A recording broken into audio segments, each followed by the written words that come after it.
ನಮಸ್ಕಾರ ಎಲ್ಲರಿಗೂ.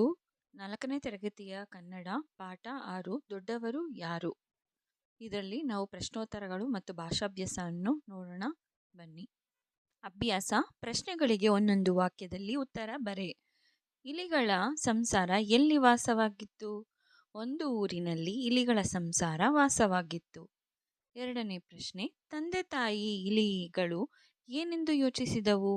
ಮಗಳಿಗೆ ತಕ್ಕ ವರನನ್ನು ಹುಡುಕಬೇಕೆಂದು ತಂದೆ ತಾಯಿ ಇಲಿಗಳು ಯೋಚಿಸಿದವು. ತಾಯಿ ಇಲಿ ಏನೆಂದು ಹೇಳಿತು? ಜಗತ್ತನ್ನೇ ಬೆಳಗುವ ಸೂರ್ಯ ಬಹಳ ದೊಡ್ಡವನು, ಅವನೇ ನಮ್ಮ ಮಗಳಿಗೆ ತಕ್ಕ ವರ ಎಂದು ತಾಯಿ ಇಲಿ ಹೇಳಿತು. ಜಗತ್ತನ್ನು ಬೆಳಗುವವರು ಯಾರು? ಜಗತ್ತನ್ನು ಬೆಳಗುವವರು ಸೂರ್ಯ. ಸೂರ್ಯನಿಗೆ ಇಲಿಗಳು ಯಾವ ವಿಚಾರ ತಿಳಿಸಿದವು? ಸೂರ್ಯನಿಗೆ ಇಲಿಗಳು ಮದುವೆ ವಿಚಾರ ತಿಳಿಸಿದವು. ಯಾರ ಜೊತೆಯಲ್ಲಿ ಇಲಿಯ ಮದುವೆಯಾಯಿತು?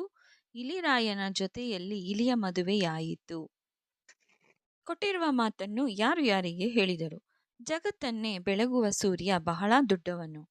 ಯಾರು? ಈ ಮಾತನ್ನು ತಾಯಿ ಇಲಿ ಹೇಳಿತು. ಯಾರಿಗೆ? ತಂದೆ ಇಲಿಗೆ ಹೇಳಿತು. ಇಲ್ಲ ಇಲ್ಲ, ನನಗಿಂತಲೂ ದೊಡ್ಡವನು ಬೆಟ್ಟದ ರಾಜನಿದ್ದಾನೆ. ಯಾರು? ಈ ಮಾತನ್ನು ಮೋಡ ಹೇಳಿತು. ಯಾರಿಗೆ?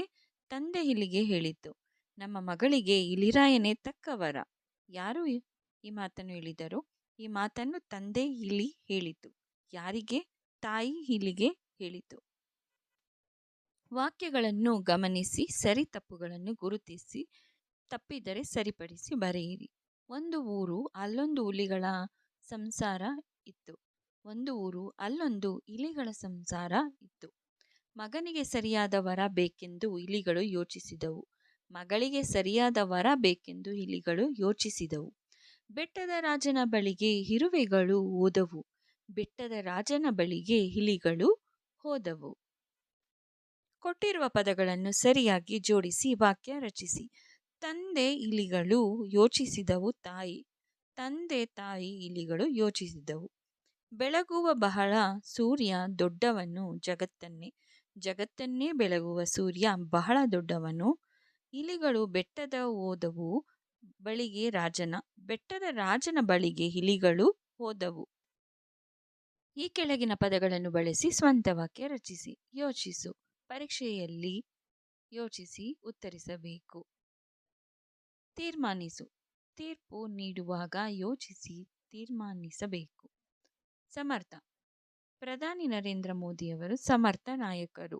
ಮದುವೆ ಸಮಾರಂಭಗಳಲ್ಲಿ ಸಂಬಂಧಿಕರೆಲ್ಲರೂ ಭೇಟಿಯಾಗುತ್ತೇವೆ. ಭಾಷಾ ಚಟುವಟಿಕೆ. ಕೊಟ್ಟಿರುವ ಪದಗಳಲ್ಲಿ ಸರಿಯಾದ ಪದ ಆರಿಸಿ ಬಿಟ್ಟ ಸ್ಥಳಗಳಲ್ಲಿ ಬರೆಯಿರಿ. ನವಿಲು ಡ್ಯಾಶ್ ಪಕ್ಷಿ, ಸುಂದರವಾದ ಪಕ್ಷಿ. ಪಲ್ಲವಿ ಬಹಳ ಡ್ಯಾಶ್ ವಿದ್ಯಾರ್ಥಿನಿ, ಬುದ್ಧಿವಂತ ವಿದ್ಯಾರ್ಥಿನಿ. ಕೋಗಿಲೆ ಡ್ಯಾಶ್ ಹಾಡುತ್ತದೆ, ಹಿಂಪಾಗಿ ಹಾಡುತ್ತದೆ.